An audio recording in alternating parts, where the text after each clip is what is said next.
vehement and enthusiastic, but what are the conceptions of God and divine things by which these emotions are called forth? Feeling is necessary in religion, but it is by the content or intelligent basis of a religion, not by feeling, that its character and worth are to be determined." Close quote. Cardinal Newman, in his work The Idea of a University, gives more emphatic expression still to this disdain for sentiment. Theology, he says, is a science in the strictest sense of the word. "I will tell you," he says, "what it is not physical evidences for God, not natural religion, for these are but vague subjective interpretations." He continues, "If the Supreme Being is powerful or skillful, just so far as the telescope shows power, or the microscope shows skill, if his moral law is to be ascertained simply by the physical processes of the animal frame, or his will gathered from the immediate issues of human affairs, if his essence is just as high and deep and broad as the universe and no more, if this be the fact, then I will confess that there is no specific science about God, that theology is but a name and a protest in its behalf in hypocrisy. Then, pious as it is to think of him, while the pageant of experiment or abstract reasoning passes by, still such piety is nothing more than a poetry of thought, or an ornament of language, a certain view taken of nature, which one man has and another has not, which gifted minds strike out, which others see to be admirable and ingenious, and which all would be the better for adopting.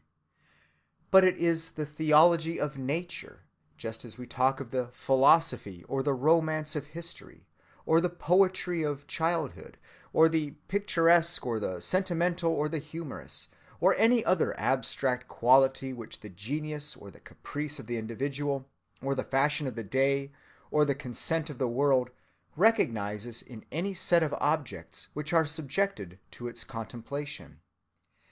I do not see much difference between avowing that there is no God and implying that nothing definite can be known for certain about him." Close quote. "What I mean by theology," continues Newman, "is none of these things. I simply mean the science of God, or the truths we know about God, put into a system, just as we have a science of the stars and call it astronomy, or of the crust of the earth and call it geology." Close quote. In both these extracts we have the issue clearly set before us. Feeling valid only for the individual is pitted against reason valid universally. The test is a perfectly plain one of fact. Theology based on pure reason must in point of fact convince men universally. If it did not, wherein would its superiority consist? If it only formed sects and schools, even as sentiment and mysticism formed them, how would it fulfill its program of freeing us from personal caprice and waywardness? This perfectly definite practical test of the pretensions of philosophy to found religion on universal reason simplifies my procedure today. I need not discredit philosophy by a laborious criticism of its arguments. It will suffice if I show that as a matter of history it fails to prove its pretension to be objectively convincing. In fact, philosophy does so fail. It does not banish differences. It founds schools and sects just as feeling does. I believe, in fact, that the logical reason of man operates in this field of divinity exactly as it has always operated in love or in patriotism or in politics or in any other field of the wider affairs of life in which our passions or our mystical intuitions fix our beliefs beforehand. It finds arguments for our conviction, for indeed it has to find them. It amplifies and defines our faith, and dignifies it, and lends it words and plausibility. It hardly ever engenders it. It cannot now secure it. Footnote. As regards the secondary character of intellectual constructions, and the primacy of feeling and instinct in founding religious beliefs, see the striking work of H. Fielding, The Hearts of Men, London, 1902, which came into my hands after my text was written. Says the author, quote, "Creeds are the grammar of religion. They are to religion what grammar is to speech. Words are the expression of our wants. Grammar is the theory formed afterwards. Speech never proceeded from grammar, but the reverse. As speech progresses and changes from unknown causes, grammar must follow." Close quote. The whole book, which keeps unusually close to concrete facts, is little more than an amplification of this text. End footnote. Lend me your attention while I run through some of the points of the older systematic theology. You will find them in both Protestant and Catholic manuals. Best of all, in the innumerable textbooks published since Pope Leo's encyclical recommending the study of St. Thomas. I glance first at the arguments by which dogmatic theology establishes God's existence. After that, at those by which it establishes his nature. The arguments for God's existence have stood for hundreds of years with the waves of unbelieving criticism breaking against them, never totally discrediting them in the ears of the faithful, but on the whole slowly and surely washing out the mortar from between their joints. If you have a God already whom you believe in, these arguments confirm you.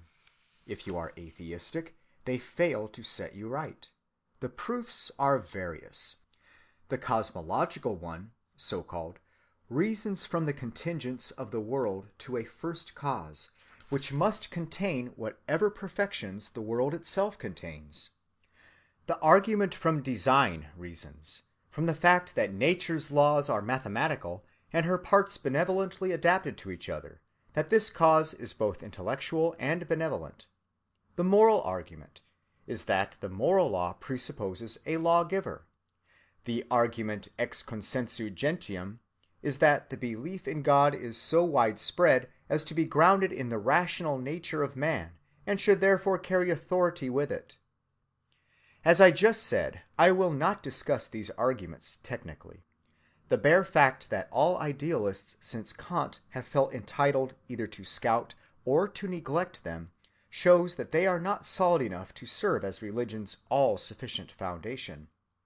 Absolutely impersonal reasons would be in duty bound to show more general convincingness. Causation is indeed too obscure a principle to bear the weight of the whole structure of theology.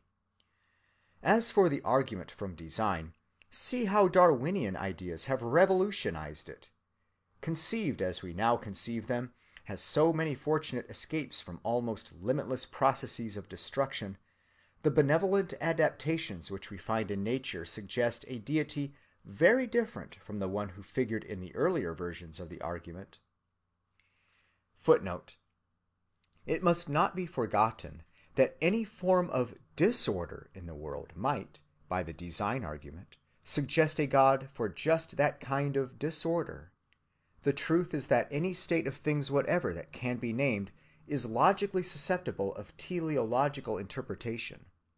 The ruins of the earthquake at Lisbon, for example, the whole of past history had to be planned exactly as it was to bring about in the fullness of time just that particular arrangement of debris of masonry, furniture, and once living bodies. No other train of causes would have been sufficient. And so of any other arrangement, bad or good, which might, as a matter of fact, be found resulting anywhere from previous conditions. To avoid such pessimistic consequences, and save its beneficent designer, the design argument accordingly invokes two other principles, restrictive in their operation. The first is physical. Nature's forces tend of their own accord only to disorder and destruction, to heaps of ruins, not to architecture. This principle, though plausible at first sight, seems, in the light of recent biology, to be more and more improbable. The second principle is one of anthropomorphic interpretation. No arrangement that for us is disorderly can possibly have been an object of design at all. This principle is of course a mere assumption in the interests of anthropomorphic theism. When one views the world with no definite theological bias one way or the other, one sees that order and disorder,